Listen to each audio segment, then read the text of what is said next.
বন্ধুরা দেখো, জাল উঠে গেছে। আমি এখন নেড়ে ছেড়ে দিলাম, মানে অর্ধেকের মতন সেদ্ধটা হয়ে গেছে। এখন আমি যে ভেজে রেখেছিলাম ছোট মাছটা, ওই মাছটা আমি এটার মধ্যে দিয়ে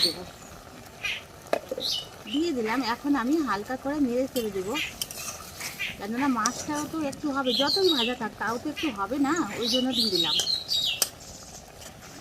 আমটা প্রথমে আমি ছিলে নেব আমটাকে। হ্যাঁ,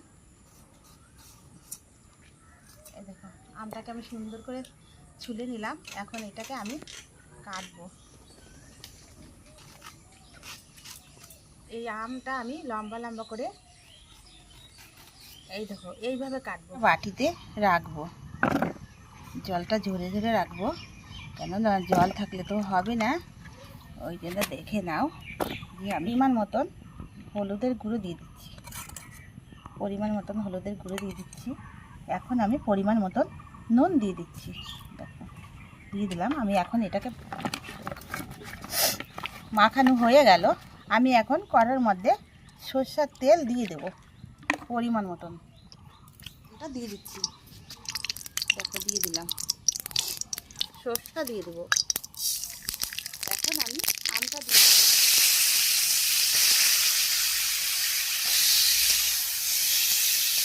কাঁচা লঙ্কা চিড়ে রেখেছিলাম, ওটা আমি দিয়ে দেবো, বেশি পরিমাণে দিয়ে দেবো। দেখো কতটা দিচ্ছি, কেননা ঝাল ঝাল হবে, ভালোই হয়। যখন খাবো ভাত তখন ভালোই লাগবে। এটা নিয়ে খেলে দেবো পরিমাণ মতন করে। আমি জলটা দিয়ে দিচ্ছি,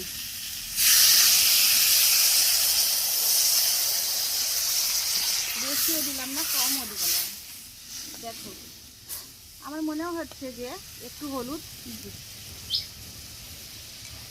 বন্ধুরা, কেননা আমার মা গল্প করেছে যে গরম যদি পড়ে, তার মধ্যে যদি সবজি থাকে, তার মধ্যে যদি একটু টক হয়, আমের তরকারিটা থাকে, এটা আমের তরকারি হবে, তো তাহলে না ভাতটা না খেতে ভালো লাগে।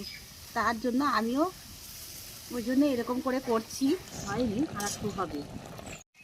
দেখো বন্ধুরা কি সুন্দর হয়েছে। আমগুলো কিন্তু গলে গেছে, কিন্তু মনে হয় কি গলেনি, কেননা এরকম করেই হয়। আমটা এরকম করেই থাকলে ভালো লাগবে, খেতেও ভালো লাগবে, এবার দেখতেও ভালো লাগবে। এবার দেখতে ভালো লাগলে খেতেও ভালো লাগবে। দেখো এটাকে আমি এখন নামিয়ে নিব, কেননা এটা হয়ে যাচ্ছে।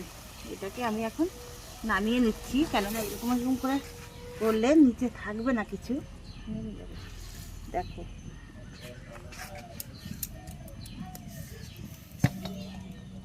বন্ধুরা দেখতে পাচ্ছ, আমি এই আমের তরকারিটা নামিয়ে নিলাম, কেননা দেখতেই পাচ্ছ যে কী সুন্দর হয়েছে ছোটো মাছের আমের তরকারি। এটা গোটা গোটা আমটা আছে।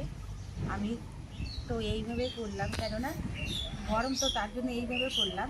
এটা একরকম করে করলাম। এবার তোমরা চাইলে কিন্তু অনেক রকমেরই করতে পারো, কেননা বলো তো, গুড় দিয়েও করা যায়, এবার চিনি দিয়েও করা যায়। যারা যেরকম মিষ্টি খাবে তারা সেরকম মিষ্টি দিয়ে নেবে, কিন্তু আমার পছন্দ এই লঙ্কা দিয়ে, কাঁচা লঙ্কা ছিঁড়ে, এটার জন্য আমি এরকমভাবে করেছি।